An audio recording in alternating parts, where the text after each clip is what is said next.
There are two sides to coming to terms with an idea that's uncomfortable, unpleasant, or frightening. One is the intellectual side, the facts, the logic, etc.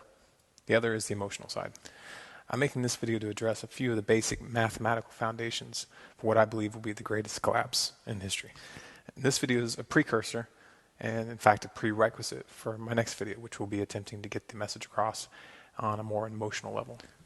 All right, so let's start with the basics. Fact number one. The U.S. imports about 66% of its oil. And this is common knowledge.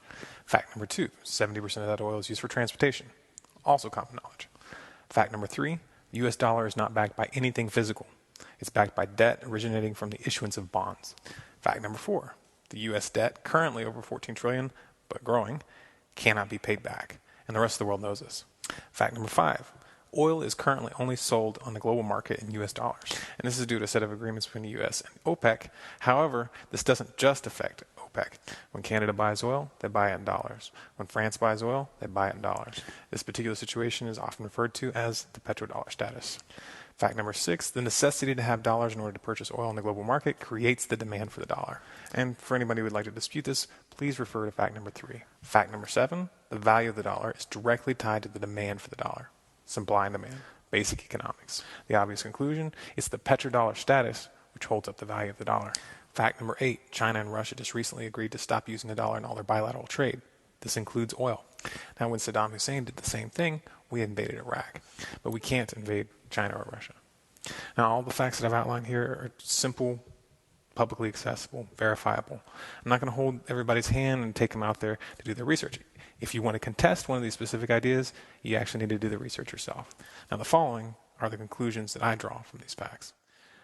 The United States will lose its petrodollar status. I don't know when, I don't know the exact date, but it's inevitable. When it does, the demand for the dollar will fall precipitously. And as demand drops, the value of the dollar will evaporate. This means hyperinflation. And once hyperinflation is fully underway, other countries will begin refusing to accept dollars for products that they export. This will happen very quickly. Now remember, U.S. imports 66% of its oil.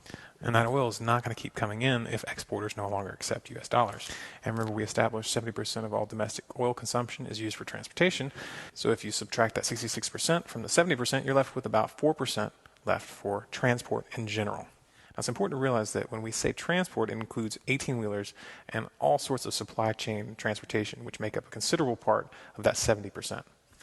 In this country, food transport and agriculture are completely dependent on oil.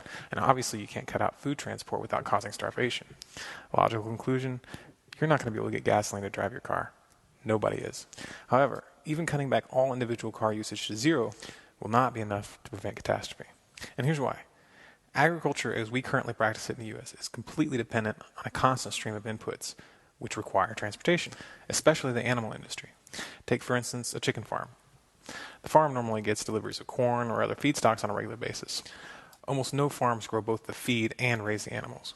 The loss of the petrodollar would lead to astronomical price increases for that transport, and that will translate into astronomical prices in the grocery store. And what you have to understand is this explosion in the cost of transport will affect every single other industry. And as the cost of doing business skyrockets, unemployment will also skyrocket. Now, a large number of the states are already on the verge of bankruptcy. They're not going to be able to feed and house this massive influx of the unemployed. People will go hungry. And when people go hungry long enough, they get desperate. And they become very dangerous. Now, I'm not telling you this to scare you. But if you really understand it, it probably will. When I first came to terms with this, it was earth-shattering for me. And it's no exaggeration to say that I hardly slept for weeks. But at a certain point, you have to make a decision to put your fear aside and start getting ready. Some things we can't change, but some things we can. The trick is knowing the difference.